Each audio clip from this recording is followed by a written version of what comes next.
Alors les abeilles, elles ont une langue hein, qu'elles rétractilent, donc elles sortent pour pomper le nectar dans les fleurs.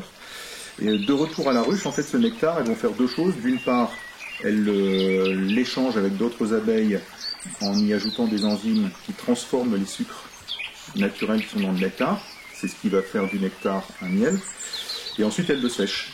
Hein, parce que pour qu'il conserve, il faut qu'il ait un taux d'humidité relativement bas, qu'elles connaissent très bien. Et donc, quand le miel est suffisamment sec, elles l'operculent. Hein, donc, elles recouvrent une petite pellicule de cire, les alvéoles dans lesquelles elles ont déposé le miel. Et le miel peut conserver comme ça pendant très longtemps.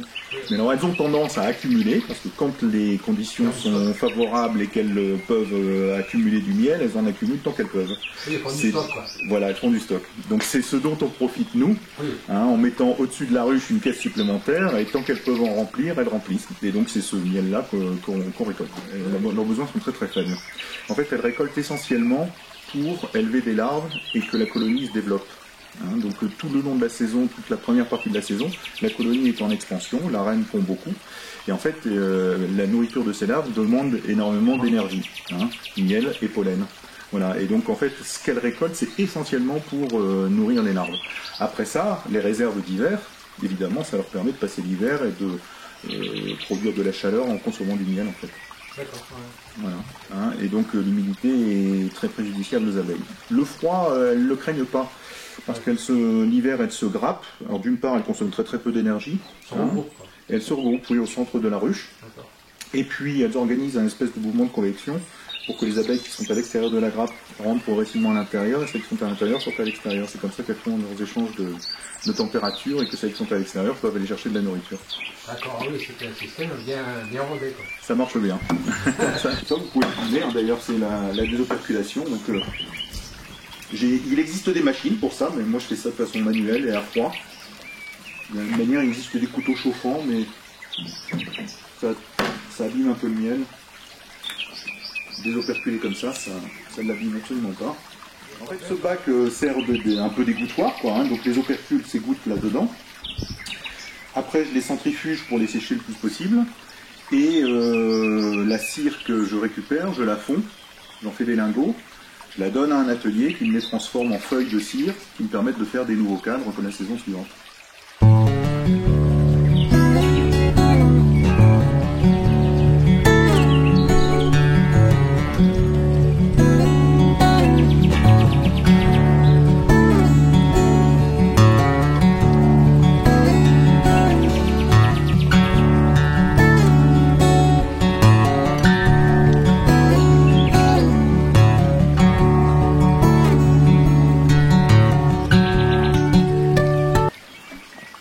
Après ça, il décante dans le fût. Hein, voilà, je filtre la cire avec quelques impuretés. Il décante dans le fût. Donc, je le laisse décanter une dizaine de jours. Et après, je l'écume.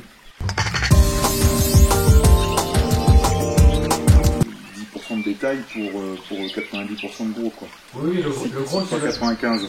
C'est le plus gros de vos ventes, quoi. Oui. Obligatoirement, le temps passé à la vente au détail, sur les marchés, etc., c'est du temps qu'on passe pas sur les ruches. Donc en général, ça nécessite d'avoir un peu moins de ruches et une production un peu moins volumineuse, quoi.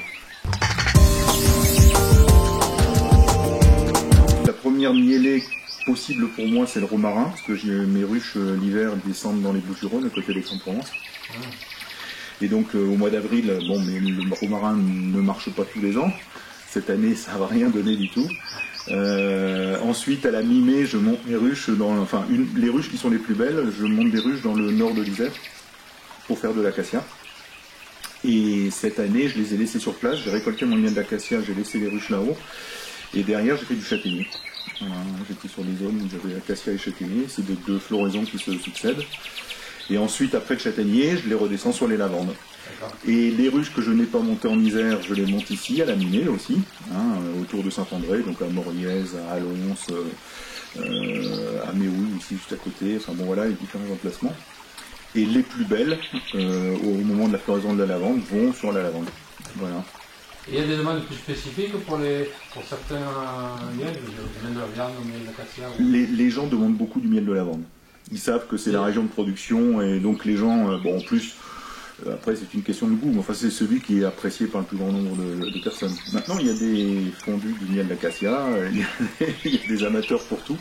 Cette année j'ai fait un peu de miel ici autour de Saint-André, du miel de montagne qui est excellent. Donc ça aussi il y a des gens qui aiment bien, quoi. Et, voilà, et le lavande en fait je vais avoir là maintenant du lavande frais, donc de la nouvelle récolte de cette année. Et sinon, je garde toujours un fût et demi à peu près de miel de lavande que je laisse cristalliser, dur. Et l'hiver, je le travaille, on appelle ça le dépeçage. Donc ça se fait à froid, le miel n'est pas chauffé, mais on écrase en fait les cristaux et ça lui donne une texture crémeuse, et ce qui me fait mon lavande crémeux. Je montre un peu le matériel, je montre des ruches. J'ai une ruche vitrée, donc les gens peuvent pouvoir observer des abeilles à travers les vitres en toute sécurité. Et puis voilà, j'évoque un peu tous les aspects de l'apiculture. Mon fil rouge, c'est la vie d'une colonie d'abeilles de la sortie de l'hivernage jusqu'au retour à l'hivernage. Donc avec le développement de la colonie, l'essaimage artificiels, on fait des essaims, donc on fabrique des essaims artificiels pour renouveler chaque pelle perdue dans l'hiver. Voilà, on évoque toutes les mielées et voilà, tout le parcours de la colonie pendant l'année. Oui. Et termine par une extraction de miel.